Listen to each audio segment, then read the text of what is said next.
Hi guys, this is Chief from RN Photography again.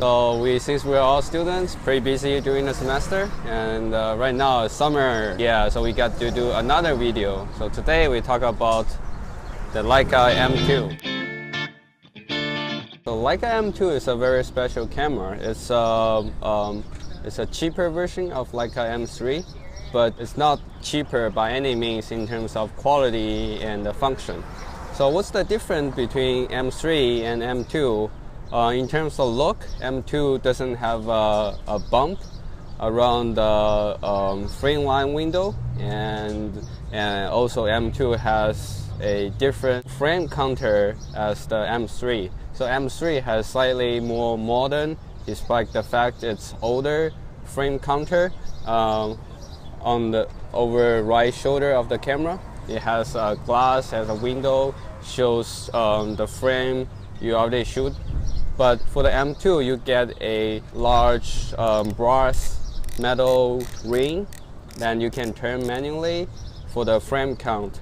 So on the bright side of the M2 is less likely to malfunction, and also it's elegant and big to look. But on the downside is, for me at least, I sometimes accidentally touch the frame counter and mess up the whole row, so I can't figure out how many shots I have left. Okay, the biggest difference between M2 and M3 is that M2 has 35mm Frameline and M3 doesn't.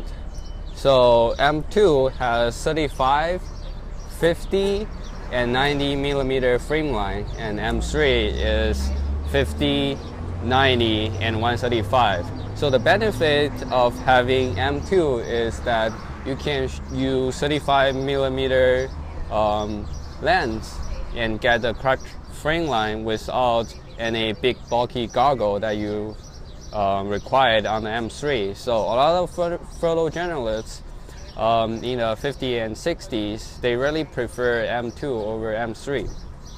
And moreover, for people like me, wear glasses all the time, I can't see 50mm frame line on the M3, but I can do on the M2 because the magnification on the M2 is 0.72 and M3 is 0.9. So I can see the 50 frame line very clear on the M2, but I can't see on the M3.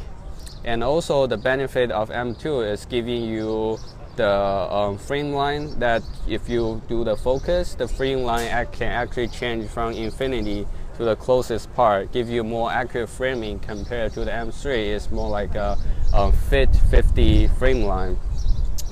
So if you have glasses and you like 35mm, there's no reason why you choose M3 over M2. So what's make M2 so special? So the material built the M2 is brass compared to the aluminum for M6. Also, it built much more sturdier compared to the M4 and M6. But the downside is you don't get hot shoe like you do for the M4 and M6. That's a big improvement for the M4 actually. You get a cold shoe.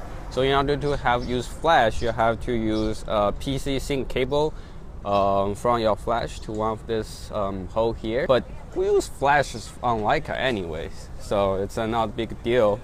And also in terms of loading mechanism, it has the older film takeout spoon compared to the rapid loading system on the M4 and M6. For me, I think it's a better system compared to rapid loading, because I sometimes always run into the problem on my M6, but I have never loaded wrong on the M2.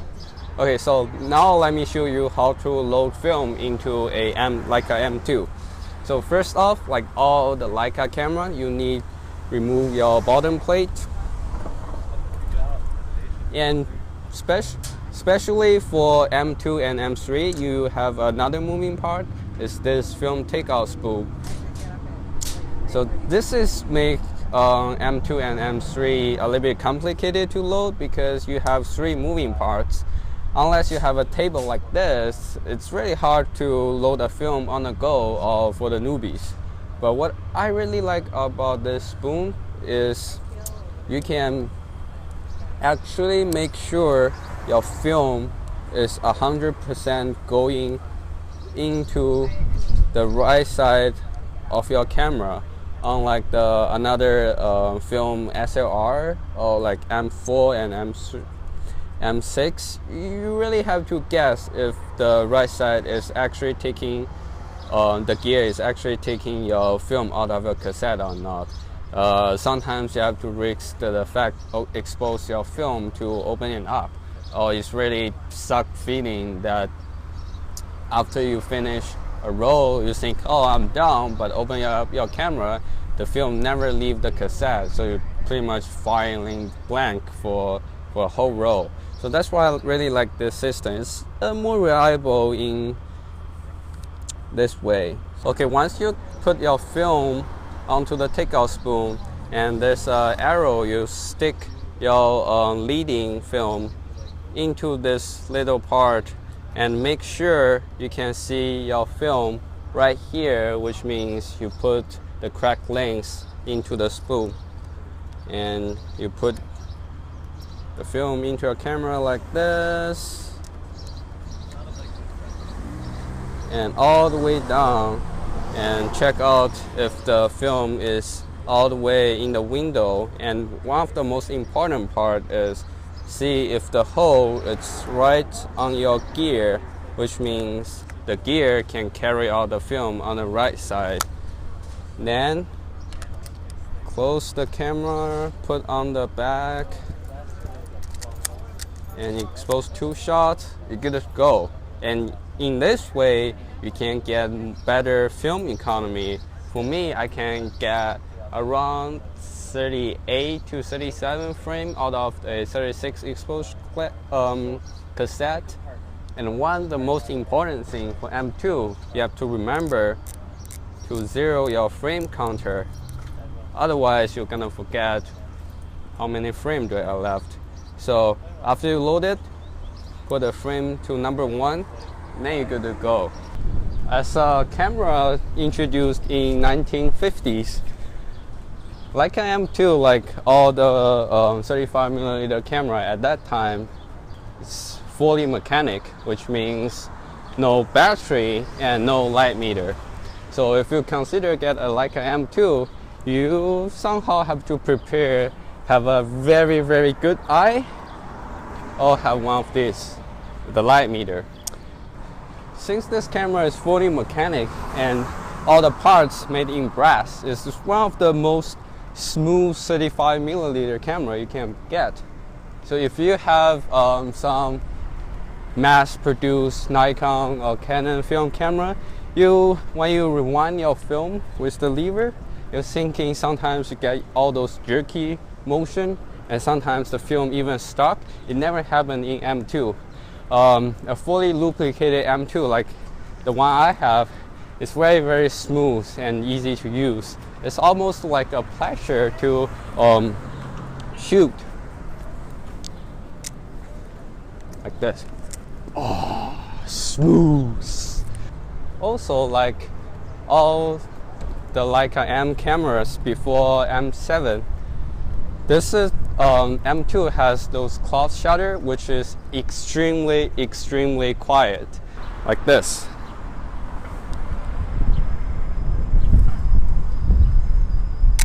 As a result, this is very good for street photography.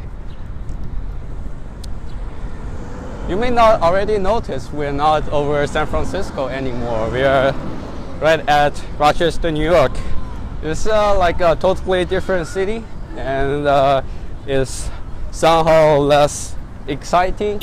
It's more like M2. It doesn't have bells and whistles, and it's lack a lot of function. And it's less modern than San Francisco. But shooting here is like shooting a fully mechanic camera. It gives you a lot of limitation, but the limitation gives you a lot of challenge. It's somehow fun to shoot here, and also it's somehow fun to shoot this kind of old camera, and you feel like the old time is more simple, and fully mechanic give you a lot of challenge into your photography. So if you're in a market searching for a good condition like an M2, you may run into a very huge price range So the regular one, you can pretty much get a good condition one around $700, but some like original factory black paint is gonna cost you $8,000 or more. So the one I have is earlier model, has the button rewind, and some, if you like selfies, you can find one with self timer, which costs you roughly the same price. It really depends on what kind of camera you want to use and the static. As a very old camera, the maintenance and repair issue is kind of a problem for M2, especially for the earlier model like I have, the button rewind version, because even though a lot of people still do the Leica repairing business, but some of the parts very hard to get. And since it's an earlier design, some sensitive parts like the focus patch is really start to fade throughout the time, and they are really hard to get a replacement. So if you are looking for a M2, you really have to check all the good parts, like especially the viewfinder. Is this clean? Is this still working in alignment? And if like chips or some part of missing, it's really tricky. So if you buy an eBay, I will say you need to find a good seller, good rating seller, or you can go like some really good website called like KEH or Facebook groups. Oh, is that a SRT? So in conclusion, what makes Leica M2 so special, because it can give you the purest Leica M rangefinder experience out of all the Leica M model. It got classic 0.72 magnification and 35 and 50 90mm Frameline. It simply only have 3 Frameline. It gives you a very, very clean look compared to newer, more complex system. Also, because M2 as well as M3, all the components made out of brass, it gives you very, very smooth actions all the time. It's kind of experience you will appreciate if you use another camera. When you look at, oh, I wish I have the M2. It's so smooth. And like all the Leica M systems, if you just look at pure price to function, Leica M2 is like a stupid choice. You don't get meter, and you have complicated loading mechanism, and it's expensive for sure. But it do get something you really appreciate if you really enjoy rangefinder experience. So in conclusion, if you really love most basic Leica experience, M2 is the obvious choice, especially you really enjoy 35mm focal length.